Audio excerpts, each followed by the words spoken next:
बिस्मिल्लाहिर्रहमानिर्रहीम नहमदुहु व नुसल्ली अला रसूलिहिल करीम अम्मा बाद। मोहतरम भाइयों, बुज़ुर्गों, दोस्तों, और इसी तरह से अब हमारी बहनें भी जो है सामने ही बैठी हुई है, हमारी बहनें भी, वो भी थोड़ा ध्यान तवज्जो के साथ में सुने। देखो, आज जुमा का मुबारक दिन है। मुझे बड़ी खुशी हुई कि माशाअल्लाह आज जो है जुमा के इस मुबारक और बाबरकत दिन जो है ये निकाह हो रहा है। और जुमा के दिन वैसे भी मेरे मामूलात होते हैं, बहुत सारी सूरतें वग़ैरह, बहुत से वजीफ़े औराद, वो सब पढ़ते हुए मैं बैठा था। अभी गाड़ी चलाते चलाते भी पढ़ते पढ़ते यहाँ तक पहुँचा हूँ। और उन सब के बाद में जो है मैं आपका निकाह पढ़ा रहा हूँ। तो मुझे अल्लाह की ज़ात से उम्मीद है कि आपके निकाह में इससे और भी ज़्यादा बरकतें पैदा होंगी और भी ज़्यादा खुशियाँ पैदा होंगी। अभी देखो, मैं 2-3 बातें बताना चाहता हूँ। वो बातें मेरी ध्यान तवज्जो से सुनो, इंशाअल्लाह बहुत फ़ायदा होगा आपको। सबसे पहली चीज़ तो ये है कि आज के ज़माने में मुसलमान सबसे ज़्यादा जो परेशान है वो शादी ब्याह के फजूल खर्चियों की वजह से सबसे ज़्यादा जो परेशान है। मेरा तजुर्बा ही है, क्योंकि मैंने अक्सर लोगों को कर्ज़ों में जो देखा हूँ, सूदी कर्ज़ों में जो देखा हूँ, परेशान जो देखा हूँ, वो इसी वजह से कि लोग कर्ज़े लेकर और ये उठा के जो है बड़ी बड़ी शादियाँ करते हैं और उसके बाद में वो होते हैं परेशान। लेकिन आपकी जो शादी है माशाअल्लाह, मेरे को खुशी हुई ये देख के, क्योंकि ये एक फैमिली प्रोग्राम है और इतने लोग तो होना चाहिए, क्योंकि ये सब फैमिली मेंबर है। कोई हरज नहीं है इसके अंदर। हमारी बहनें भी बैठी हुई है, कोई बात नहीं है। ये भी सब पूरे फैमिली के लोग हैं और सादगी के साथ में फैमिली के लोग जमा हुए और माशाअल्लाह ये निकाह हो रहा है। ये बड़ी खुशी की बात है। लेकिन दिखावे के लिए जो लोग आजकल परेशान कैसे होते हैं, हमारे 500 मेहमान रहेंगे, हमारे 800 मेहमान रहेंगे, हमारे 1000 मेहमान रहेंगे। अब 500 मेहमान, 1000 मेहमान। अब वो बेचारा लड़की वाला जो है गरीब आदमी है, वो बोलता है यार मैं 1000 मेहमान 500 मेहमान का कहाँ से इंतज़ाम करूँगा।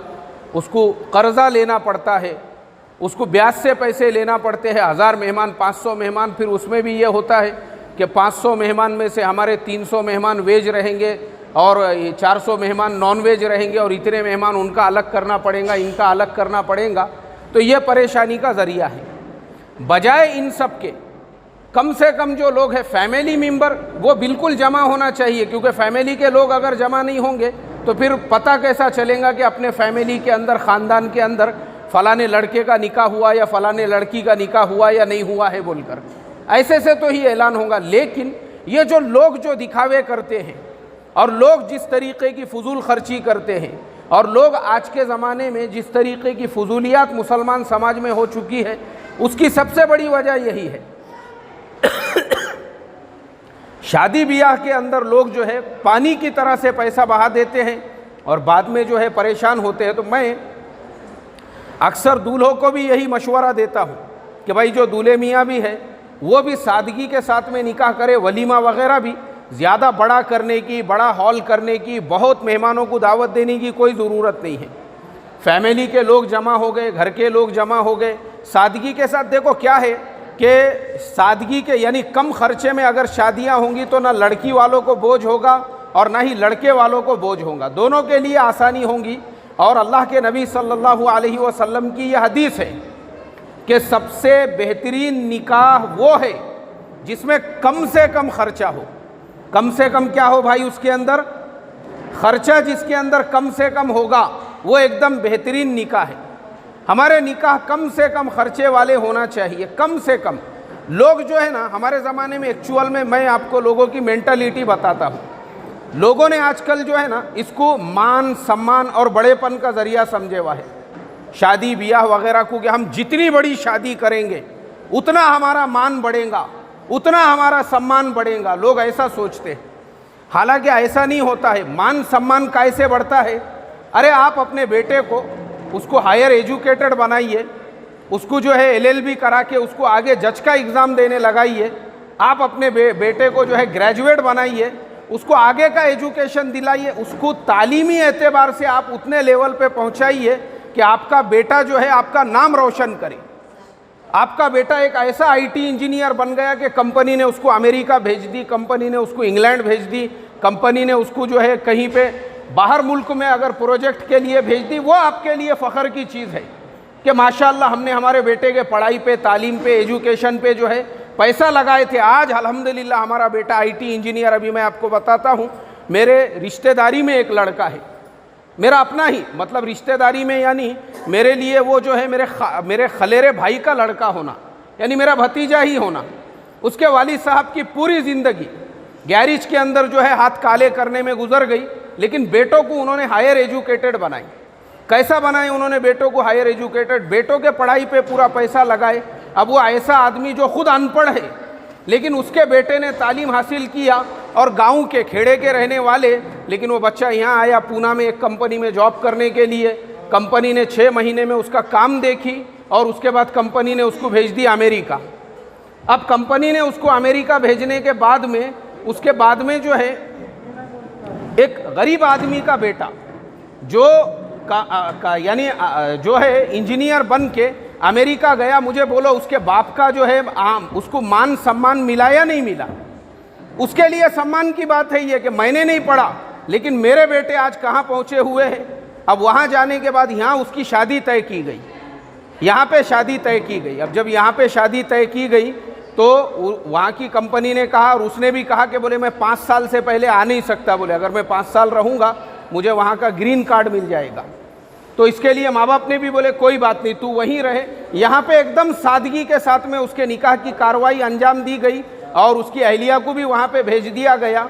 माशाअल्लाह वो आज अपनी अहलिया के साथ, अपनी फैमिली के साथ में वहाँ पे जो है एक सेटल लाइफ जी रहा है। मुझे आप बताओ, ये चीज़ उसके लिए, उसके ससुराल वालों के लिए फ़ख्र की चीज़ है या नहीं है? अब हमारे यहाँ पे मैंने देखा हूँ बाज़ दूल्हों को या बहुत सारे जो है ऐसे लड़कों को भी मैंने देखा हूँ कि पूरी ज़िंदगी उनकी खुद की मेहनत मजदूरी में चले जाती है, हाथ पूरे काले हो जाते हैं, या पूरी ज़िंदगी रिक्शा चलाने में जाती है, लेकिन जब शादी का टाइम आता है तो वो भी 15,000 रुपये की मर्सिडीज़ किराए से करता है। ऐसे ही एक दूल्हे को आने में देरी हो गई। मैं बोला दूल्हे मियाँ क्या बात है, बहुत लेट हो गए? बोले नहीं, वो मर्सिडीज़ का ड्राइवर मिल रहा नहीं था, बराबर आने को टाइम लग गया बोले उसको। अरे मैं बोला दूल्हे मियाँ तुम वो है ना PMT में पूरी ज़िंदगी चले गई लटकते हुए, तो अरे पूरी ज़िंदगी PMT में गई, अब शादी के टाइम पे ही मर्सिडीज़ किराए से करके उन्होंने लेकर आ गए। मुझे आप बताओ वो 15,000 रुपये दे के फ़ायदा क्या है? मतलब अरे भाई सम्मान, तुमको अगर बड़ापन करना है बिजनेस करो अपना, ऐसा बड़ा बिजनेस करो कि तुम्हारे अब्बा का सीना जो है फ़ख्र से ऐसा बड़ा हो जाए कि देखो हमारी पूरी ज़िंदगी गरीबी में गुजर गई, मगर माशाल्लाह हमारे बेटे ने मेहनत किया, मजदूरी किया, छोटे बिजनेस से हमारे बिजनेस को बड़ा बना दिया बोल के। तो ये चीज़ होना चाहिए। इससे मान आता है, इससे सम्मान आता है। इससे नहीं आता है कि आपने बड़े मैदान के अंदर पिंडाल डाल दिए और वहाँ सत्कार हो रहा है हमारे एरिए के आमदार साहब और एरिए के नगर सेवक साहब, और इनका सम्मान ये करेंगे और उनका सम्मान वो करेंगे। कुछ नहीं होता है ऐसे से। मैंने ऐसी भी शादियाँ देखा हूँ जहाँ पे 10-10 हज़ार लोगों को बुलाकर एरिए के MLA, एरिए के MP, सारे नगर सेवक और जो है सारे पुढ़ारियों के खूब मान सम्मान हुए, और बाद में वैसी शादियाँ 15 दिन भी नहीं टिकी, अल्लाह हिफाजत फरमाए। लेकिन माशाअल्लाह ये शादी की मैंने पहले भी तारीफ़ किया, मुझे खुशी इस बात की है, हमारे हाजी फारूक साहब, खुशी इस बात की है कि माशाअल्लाह बिरादरी के ख़ानदान के चंद लोग जमा हुए, चाहे मर्द हो चाहे मस्तूरात हो, इतने लोग होना चाहिए, क्योंकि शादी जो होती है वो एक फैमिली फंक्शन होता है। ख़ानदान बिरादरी के लोग कोई मसला नहीं है, पर ज़बरदस्ती अपना बाहर के लोग 407 के अंदर भर भर के ऊपर से नीचे से आजू से बाजू से लटक लटक के सब वहाँ पे पहुँच रहे हैं। ये तरीक़ा गलत है मेरे अपने एतबार से, अल्लाह ताला हिफाजत फरमाए। और ऐसे ही बस आखिरी में अब एक छोटा सा ऐलान कर दूँगा, हमारे ये लोग कार्रवाई पूरी करके आए हैं। निकाह के बाद की भी जो ज़िंदगी है मियाँ बीवी में, जो प्यार होना चाहिए, मोहब्बत होना चाहिए, एक दूसरे का रिस्पेक्ट होना चाहिए, उसके बारे में हमारे YouTube चैनल के ऊपर हमारे 50 से ज़्यादा सबक है। मौलाना अकबर हाशमी के नाम से मेरा YouTube चैनल है, वहाँ पे जाके ख़ास तौर पे जिनकी शादियाँ नहीं हुई और जिनकी हो चुकी है और मियाँ बीवी में अनबन है, वो सारे हमारे बयानात सुने। और ऐसे ही हमने एक ऑनलाइन कोर्स भी शुरू किया हुआ है जो मैं खुद पढ़ाता हूँ। रोज़ हमारा वो रोज़ जो है ऑनलाइन क्लास चलती है, उसका नाम ही है दूल्हा दुल्हन कोर्स। हर महीने की 11 तारीख से वो कोर्स शुरू होता है और ऑनलाइन पढ़ाते हैं। आप जिस शहर में, जिस गांव में, जिस बस्ती में हैं, अपने घर पे रह के मोबाइल में आप जो है पढ़ सकते हैं। वो सिर्फ इसीलिए हमने शुरू किए हैं ताकि हमारे जो नौजवान बच्चे हैं वो जिनकी शादियां नहीं हुई उनकी शादी कैसे हो, और जिनकी हो गई है उनकी शादी के बाद की ज़िंदगी कैसी हो, उसके बारे में उनको सिखाया जाता है। अल्लाह ताला से यही दुआ करता हूँ, अल्लाह ताला इस निकाह में खूब बरकतें अता फ़रमाएँ। अब निकाह की कार्रवाई शुरू हो रही है, तमाम लोग ध्यान तवज्जो के साथ में निकाह का खुतबा सुने।